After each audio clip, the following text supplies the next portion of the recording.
Madame, Monsieur, bonsoir. Bienvenue dans ce journal à la une de l'actualité. L'Afrique sera demain le cœur et le poumon du monde francophone. L'optimisme du Premier ministre à Paris en France. Patrick Hachi participe à la rencontre de la francophonie économique. C'est un rendez-vous qui vise à sceller une communauté francophone d'affaires dynamique, une opportunité pour les entrepreneurs ivoiriens qui en profitent pour développer leur business. Le temps est resté couvert des pluies diluviennes toute cette journée de mercredi à Abidjan. Quelques dégâts constatés par nos équipes qui ont sillonné plusieurs communes. L'agence de gestion des routes était sur le terrain. Les activités et la circulation ont repris. Il faut surtout éviter les zones à risque. C'est une bonne nouvelle dans la riposte contre le virus Ebola en Côte d'Ivoire. La patiente guinéenne est guérie. Elle est arrivée de la Guinée le 11 août avec la maladie.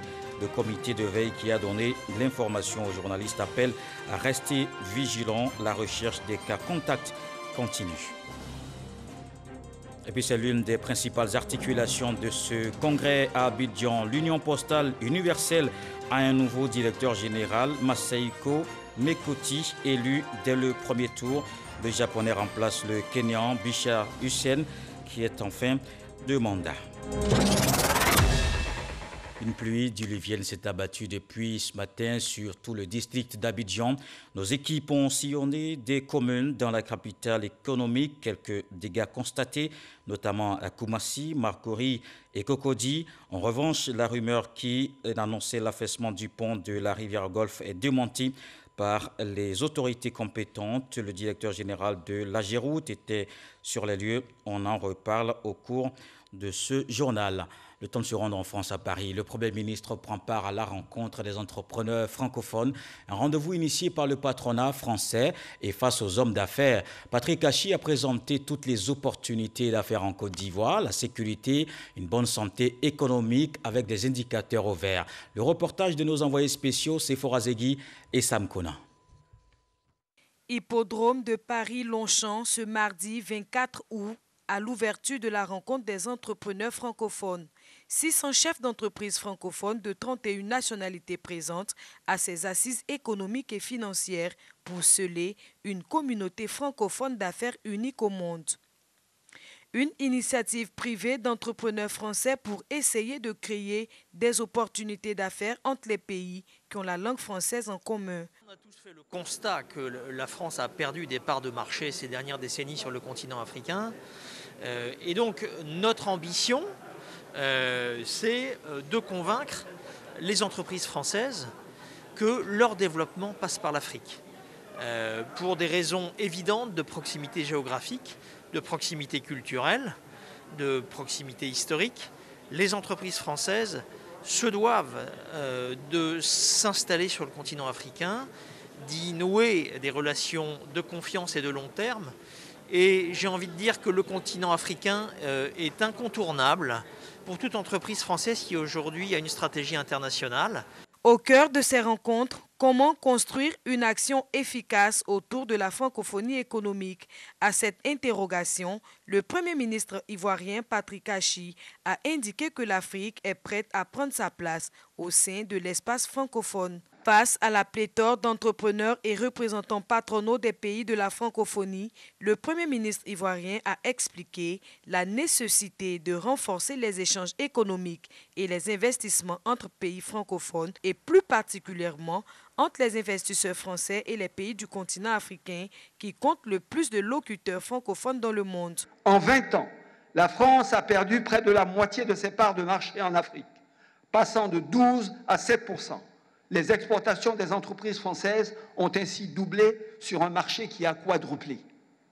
Un véritable choc de conscience et d'action, et c'est ma seconde conviction, doit donc s'opérer. Et pour ce faire, il nous faudra mener 3 ruptures majeures. La première, pour les acteurs économiques francophones, est de considérer enfin ce marché presque naturel comme une terre prioritaire pour leurs investissements. Ceux-là même qui, hier, ont pu être détournés pour des délocalisations lointaines, aujourd'hui questionnées par la pandémie. Pendant que d'autres acteurs, bien éloignés de notre communauté francophone, ont eu, eux, le flair de venir prendre les places qui n'étaient plus occupées. Il est temps pour les entrepreneurs francophones de ne plus craindre d'agir ou d'investir et d'oser. La seconde rupture doit être, pour nous tous, une libération, celle du poids d'une histoire complexe, faite de haut et de bas. Mais cette histoire, elle est celle de nos pères, pas la nôtre, ni celle de nos fils. Eux, nos fils, attendent les investissements, les infrastructures, les emplois. N'écoutez pas ces quelques voix qui parlent ici pour eux, sans rien connaître de cette Afrique nouvelle qui naît. Pour notre jeunesse, cette page n'est plus la sienne. Et elle vous attend pour écrire celles qui vont dessiner son avenir et transformer positivement sa vie. La dernière rupture à opérer, elle nous incombe. Nous connaissons les insuffisances de la gouvernance qui ont pu exister dans le monde francophone. Là encore, une page se tourne et notre pays, la Côte d'Ivoire, le prouve. En doublant en 10 ans son PIB par habitant au sortir de 2 décennies de crise, au moyen d'une croissance moyenne de 8% par an jusqu'en 2019. Les Ivoiriens ont accompli sous la gouvernance d'Alassane Ouattara une œuvre collective que bien peu imaginaient. Et notre résilience économique et sanitaire fait face à la pandémie, comme l'ampleur de notre rebond viennent prouver la force de nos fondamentaux. Pour atteindre nos objectifs 2030 consacrés pour le projet Côte d'Ivoire solidaire, c'est-à-dire doubler notre revenu par habitant à nouveau et réduire de moitié notre pauvreté, nous avons fait du développement du secteur privé notre priorité nationale absolue, avec une contribution cible du secteur privé à l'investissement de 25% du PIB d'ici 10 ans. Et ce, tout en réformant en profondeur la culture de notre administration pour en faire demain cet allié indispensable de la croissance des entreprises et plus jamais le frein réglementaire ou humain qu'elle peut encore être aujourd'hui, chez nous comme dans de nombreux pays du monde francophone. Patrick Hachi a eu droit à un standing ovation pour la qualité de son intervention lors de cette première édition de la rencontre des entrepreneurs francophones initiée par le MEDEF. Il a plaidé pour que la seconde édition qui se tiendra en 2022 se fasse en Côte d'Ivoire. Également présente à cette rencontre, Andry Rajolina, le président de Madagascar, garde de l'espoir pour les entreprises africaines qui ont vu leur économie fragilisée par la crise sanitaire. Face aux entrepreneurs, Louise Mouchikiwabo, secrétaire générale de la francophonie, invite les entrepreneurs à plus de solidarité. Au-delà d'une zone culturelle, la France aimerait faire de la francophonie un levier économique et les pays du Maghreb et de l'Afrique subsaharienne pourraient représenter un relais de croissance porté sur une population jeune et un rattrapage économique. Et dans ce rattrapage économique, il faut compter avec la Poste qui se réinvente ici à Abidjan. Masahiko Metoki est le tout nouveau directeur général de l'Union postale universelle. Le Japonais est élu dès le premier tour à la suite d'une élection très disputée. Il remplace ainsi le Kenyan Bishar Hussein. Un renouvellement des instances qu'on voit avec Cheikh Kone. Le Japonais Masahiko Metoki est le tout nouveau directeur général de l'Union postale universelle.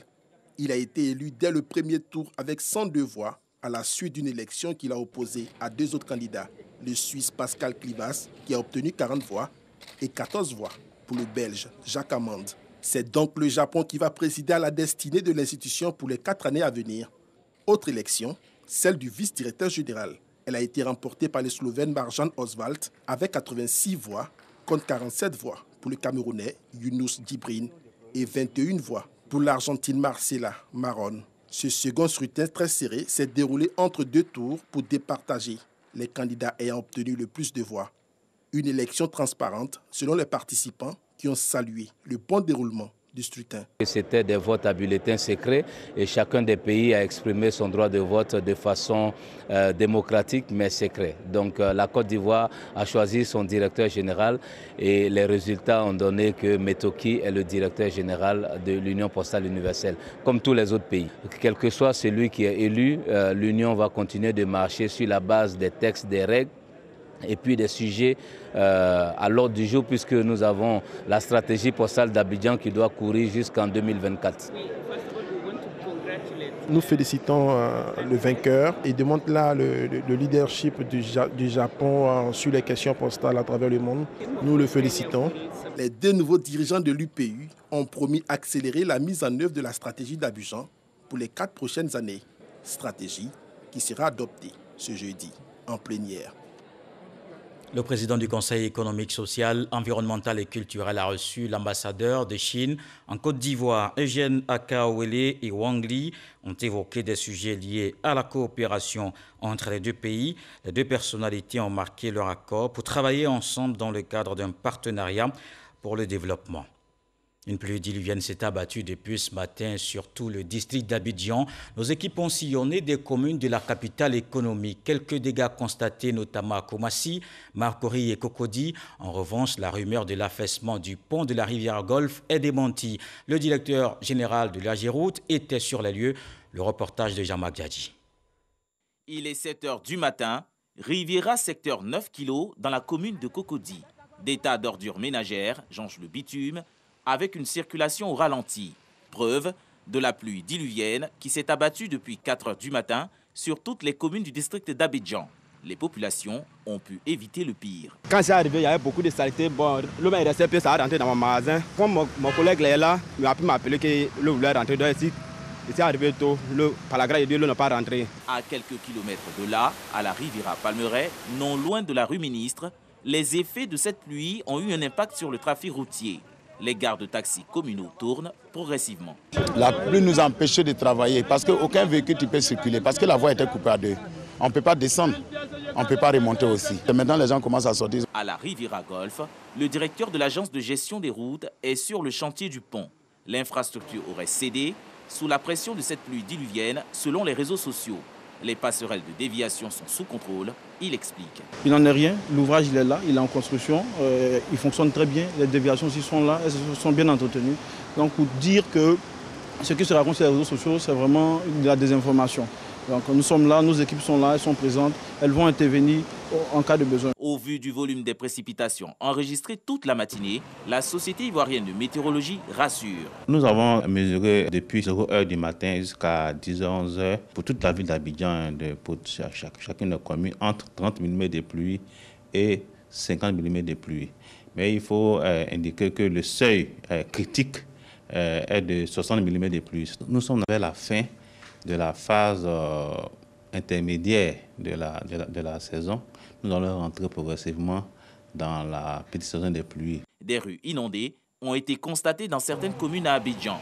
La Sodexam prévoit des averses de pluie par endroits ces 2 prochains jours. Les populations sont invitées à la prudence et à la vigilance. Il faut donc rester vigilant en ces temps de pluie. Appel à la prudence aussi face à Ebola, même s'il y a une bonne nouvelle. La jeune femme infectée par le virus est guérie. C'est ce qu'a annoncé le comité de veille sanitaire. La patiente est hors de danger. Cependant, on va le voir avec Salima Toudia, les autorités ne baissent pas la garde. Bonne nouvelle dans la gestion de la maladie à virus Ebola. La patiente guinéenne, seul cas positif en Côte d'Ivoire à ce jour, est déclarée guérie. Nous avons chez cette patiente fait les 2 contrôles virologiques de 48 heures qui se sont avérés négatifs. Donc on peut considérer que virologiquement elle est guérie. Aujourd'hui, nous allons lever l'isolement de cette patiente puisqu'elle n'est plus contagieuse, mais la garder en milieu hospitalier dans une salle parce que c'est une maladie qui est très astreignante, la patiente est très fatiguée. Nous allons la garder dans une chambre où elle n'est plus isolée et pour pouvoir la remonter au plan physique et la rétablir au plan psychologique parce que c'est assez difficile ces derniers jours d'isolement. La Côte d'Ivoire est entrée dès ce mardi 24 août dans une phase de décompte de 42 jours. Après discussion avec nos partenaires techniques, l'OMS en particulier, nous faisons le décompte des 42 jours. À partir desquels, à la fin, on pourra dire que la Côte d'Ivoire est indemne de la maladie, nous n'avons pas de nouveaux cas. Pour mettre les chances de leur côté, les autorités sanitaires poursuivent la recherche des cas contacts qui ont effectué le voyage avec la patiente. En plus des 6 personnes retrouvées à San Pedro et à Douekoué, une autre s'ajoute à la liste. Un contact que nous avons retrouvé à Thuy, qui est situé entre Meyagui et San Pedro, nous avons retrouvé un contact à Thuy. Et les 4 convoyeurs sont repartis en Guinée, mais nous les considérons comme des contacts que nous avons retrouvés. Quant à la surveillance aux frontières, 12 personnes ont été interceptées entre Ouaninou et Man, puis refoulées.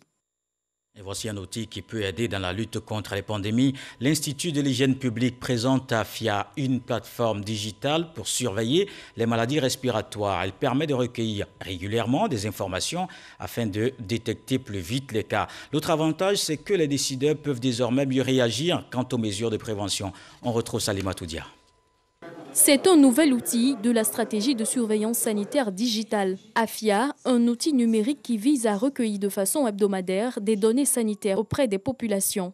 Citoyen lambda, lorsqu'il télécharge l'application, on va juste lui demander est-ce que cette semaine vous avez fait de la fièvre, est-ce que vous avez toussé, vous avez éternué, vous avez eu des difficultés respiratoires. Donc chaque semaine, ce citoyen renseigne cette information qu'il partage à travers cette application. Nous allons recueillir toute cette série d'informations, en plus des informations dont nous disposons déjà à travers notre système de surveillance habituel. Nous allons arriver à établir un modèle de prédiction épidémique. C'est donc un outil innovant qui nous permet de veiller en permanence sur l'état de santé de nos populations. Des informations capitales qui visent à mettre en place des mesures de prévention. Les hommes des médias et de la communication sont mis à contribution pour faciliter l'adhésion des populations à cet outil. Le CICG va aux côtés donc de l'INHP mettre en place un certain nombre d'outils, notamment l'organisation de webinaires communs afin de pouvoir mutualiser donc, les bases de données que nous avons pour amplifier l'impact de chacune des actions.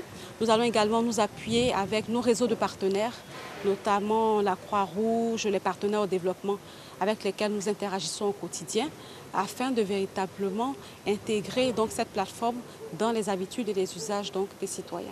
Pour cette phase pilote, ce sont 5000 abonnés de plus de 18 ans qui sont attendus d'ici la fin de l'année. On parle agriculture à présent. Dans la région de la Nawa, l'association des professionnels des caoutchoucs entend réhabiliter 43 km de pistes rurales à Soubré. La Promac veut ainsi permettre aux producteurs d'EVA de sortir plus facilement les produits des champs. Dangui. Roa, Bakayo et Kayo sont des villages du département de Soubré. Depuis avril 2021, l'association des professionnels du caoutchouc naturel de Côte d'Ivoire, APROMAC, y réalise des travaux d'entretien de pistes. Ce sont au total 43,5 km en travaux de reprofilage lourd, avec traitement de points critiques dont bénéficient les populations de Soubré. Le travail, en tout cas, est énorme. Il y a pratiquement 8 campements qui vont de Bakayo jusqu'à Nyuboyo. Donc on a besoin de cette route. C'est nécessaire pour nous. Si on veut charger les trucs pour aller au marché, ici et puis là-bas, ça fait 9 km. Maintenant, APROMAC est venu, il nous a fait route là pour nous donner. Ces travaux de piste à Soubré vont coûter à l'APROMAC plus de 506 millions de francs CFA. Les pistes seront livrées fin octobre 2021. La PROMAC va continuer, c'est faire en sorte qu'on pérennise toutes les actions que nous sommes en train de mener. Donc, ce sont des actes pérennes que nous voulons poser. Faire donc en sorte que ces routes-là tiennent et vraiment que ce soit dans la durabilité. En plus du département de Soubré, la filière EVA conduit également des travaux à Gagnoa, Ira et Sassandra. Un total de 120,6 km de pistes d'accès aux plantations d'EVA à réhabiliter pour un montant d'environ 1,670 milliard de francs CFA financés sur fonds propres par la PROMAC. Le ministre-gouverneur du district autonome du Bas-Sassandra à la rencontre des populations. Philippe Légré a échangé avec plusieurs entités des différentes régions. Il a partagé sa mission de développement local que lui a confiée le président de la République. Il appelle à fédérer toutes les énergies au profit des populations. Éric Goré. C'est sa première sortie officielle en tant que ministre-gouverneur. Retour bercail de l'enfant prodige, qui a reçu sa feuille de route des mains du président de la République, qu'il a nommé le 18 juin dernier en qualité de ministre-gouverneur en charge du district autonome du Bas-Sassandra.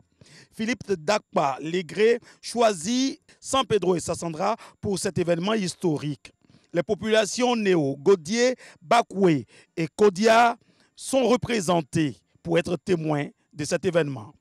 Corps constitué, tête couronnée, jeunes, femmes, enfants et hommes sont reconnaissants au président de la République. Nous sommes entièrement reconnaissants à son Excellence Alassane Ouattara parce que depuis son accession à la magistrature suprême, notre région n'a pas été oubliée. Depuis l'indépendance, nous étions sans lumière.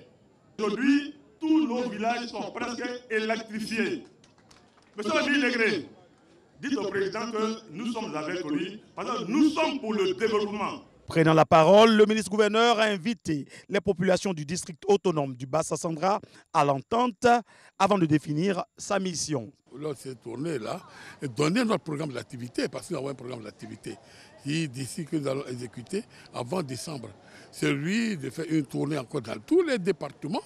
Nous avons 8 départements et puis des sous-préfectures, de grandes sous-préfectures. Et ça nous permettra de sortir un livre blanc avec les besoins mis à jour. Et c'est à partir de tous ces livres blancs que nous allons confectionner nos programmes, nous allons sortir des projets qui vont pouvoir donner du travail aux jeunes. Désormais, la Côte d'Ivoire compte 14 districts autonomes. Le district autonome du Bassa-Sandra comprend 3 régions. La région du Boclé, de la Nawa et la région de San Pedro. Rendons-nous dans un autre gouvernorat. Le ministre-gouverneur de la vallée du Bandaman procède au lancement des activités. Il était à Dabakala, région du Hambol. Jean-Claude Kwasi a appelé à une franche collaboration pour la réussite de sa mission, consolider les actions de développement. Charles Tatou. Le ministre-gouverneur du district de la vallée du Bandaman dans le Hambol pour une prise de contact avec les populations de cette région.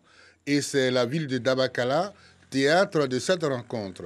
Comme il est de coutume en matière de visite dans une localité, les civilités précèdent toujours la cérémonie officielle. Ici, l'option choisie par Jean-Claude Kwasi, des rencontres de proximité. D'abord au corps préfectoral, ensuite les maires de la région et enfin les députés et les conseillers régionaux du Hambol. Des rencontres de proximité nourries d'échanges sur les réalités à chaque niveau d'instruments de développement local. Nous avons échangé avec lui et nous a donné la certitude qu'il sera à notre écoute. Et nous avons donné aussi la garantie que nous serons disponibles pour lui pour mener à bien la mission qui lui a été assignée par le président de la République. Depuis sa nomination, nous nous sommes donné les moyens d'aller lui rendre les civilités à sa résidence à Abidjan pour le féliciter et nous mettre à sa disposition aux côtés donc des ministres Ali Koulibaly et Kamara Thomas pour travailler en symbiose. Nous avons des doléances, nous sommes là pour lui exprimer nos besoins et donc nous attendons. Après les civilités, le ministre-gouverneur sur les lieux de la rencontre avec toutes les couches sociales de la ville mobilisées pour la circonstance. Jean-Claude Kwasi est revenu sur les missions des ministres-gouverneurs, non sans parler de la paix, la cohésion sociale et le vivre ensemble. Le district va être chargé de contrôler, de coordonner et de réaliser ce qui n'est pas fait au niveau de la commune et au niveau de la région. Nous sommes face à une règle de la subsidiarité qui veut que ce qu'on sait faire à un niveau, on ne le fasse pas à un autre niveau, en sorte que, même dans la rareté, nous optimisions l'utilisation de l'argent du contribuable qui nous est confié. Après Dabakala, dans le Hambol, le ministre-gouverneur sera à Bouaké pour la même cause. En culture, Grand Bassam sera au rythme de l'Abissa 2021. Vous le savez, les 2 dernières éditions ont été perturbées par la pandémie de Covid-19. La fête se tient alors du 24 octobre au 7 novembre, un événement qui valorise la culture nzema. Issa Tionayo. C'est désormais officiel. L'Abissa 2021 aura lieu du 24 octobre au 7 novembre prochain.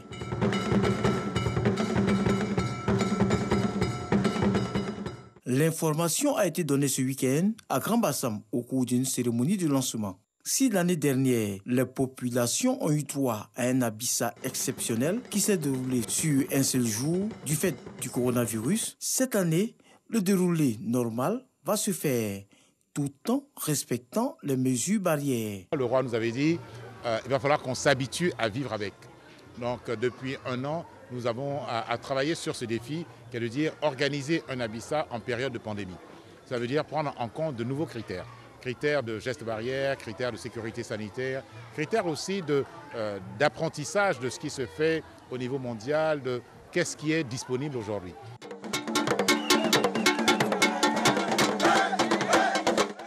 La Bissa est la valorisation de la culture des Nzima Kotoko. La transmission de cette tradition aux plus jeunes est plus qu'une nécessité pour les aînés. La richesse du peuple Nzima, c'est d'éclairer un événement multiséculaire par un angle nouveau. Et l'angle nouveau, c'est cette préoccupation que nous avons en disant, est-ce que nos jeunes, les jeunes du peuple Nzima connaissent les valeurs, connaissent vraiment leurs racines? Et c'est cette interrogation qui a amené le roi, la notabilité, les reines-mères à dire qu'il fallait éclairer la Bissa par ce volet de tradition. Pour les garants de la tradition Nzima, cette autre édition va respecter tout le processus initiatique. Le premier jour de la Bissa qui est le Goazo, cette tradition qui consiste à prendre à la famille des Mvavili, de prendre le tam-tam et de le présenter au roi et demander donc la permission et que le roi met ce tam-tam à la disposition du peuple, c'est le respect de la tradition. Mais l'autre tradition qui est respectée avec beaucoup de rigueur, c'est cette critique sociale. L'un des moments forts de cette cérémonie de lancement est le plaidoyer du comité d'organisation afin que la Bissa soit inscrite sur la liste du patrimoine mondial immatériel de l'UNESCO, comme le Djegele et le Saoudi.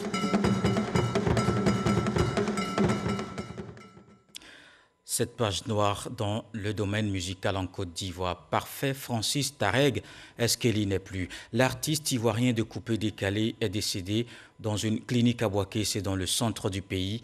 Il s'est éteint à l'âge de 42 ans. Sa santé s'est dégradée depuis dimanche. C'est ce que nous apprend Charles Tatou. La nouvelle du décès de l'artiste Eskeli s'est propagée comme une traînée de poudre à Bouaké et dans les autres villes du pays. Nous nous sommes rendus à la clinique, lieu du décès, et à la morgue où est transféré le corps sans vie de l'artiste. Ici, une atmosphère de frisson. Des artistes locaux, surtout ses confrères, avec qui il avait un concert ce samedi 28 août, sont dans la consternation. On a préparé un concert le 28 de ce mois, le 28 août. Nous sommes doublement peinés parce que c'est d'abord un grand frère, un parrain. Et aujourd'hui, apprendre à 3 jours de l'événement qu'il décède, c'est vraiment fort pour nous. Une grosse perte pour les acteurs du monde culturel de la région de Gbeke. Son retour même à Bouaké a apporté vraiment beaucoup pour le showbiz de la région de Gbeke. Il soutient beaucoup les artistes. Il a accompagné tout ce qui est vraiment événement à Bouaké. C'était vraiment un conseil pour nous. À Konakako, village d'origine de l'artiste, des femmes sont en pleurs. Et des jeunes qui bénéficiaient de la largesse de l'artiste ne sont pas en reste.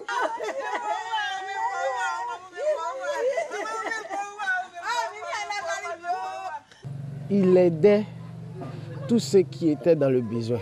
J'ai un petit mal. Je vais vers Eskeli. Je n'ai rien, je vais vers Eskeli. Eskeli te donne pour soigner ton mal. Sans poser de questions. Parfait Tareg dit Eskeli souffrait d'un mal de poitrine accompagné de toux depuis dimanche 22 août 2021, selon son infirmier traitant. À un moment donné, je me suis rendu compte qu'il y avait au moins une toux qui persistait.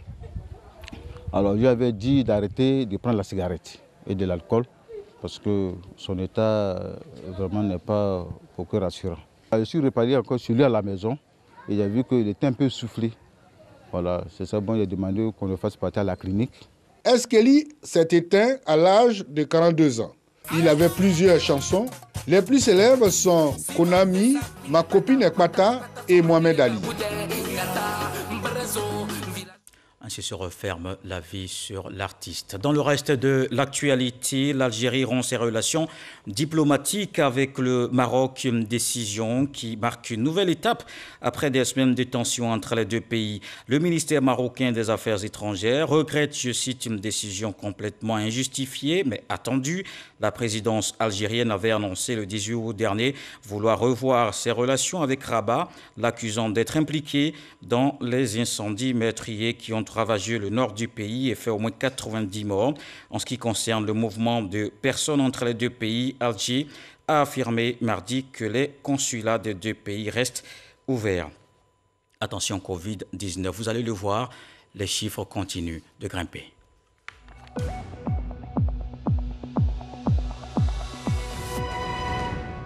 251 nouveaux cas de Covid-19 enregistrés aujourd'hui, 133 guéris et malheureusement 11 décès. La Côte d'Ivoire compte donc 54 038 cas confirmés, 52 834 personnes guéries, 413 décès, 791 cas actifs. Au total, 1 293 296 doses de vaccins administrées contre la Covid-19. Voilà qui met un terme à ce journal. Merci de l'avoir suivi. Retour de l'actualité 23h. Ce soir, le sage nous apprend que si le bélier a tendance à reculer, il ne faut pas croire que c'est parce qu'il est lâche. Dieu le voulant, on se retrouve demain.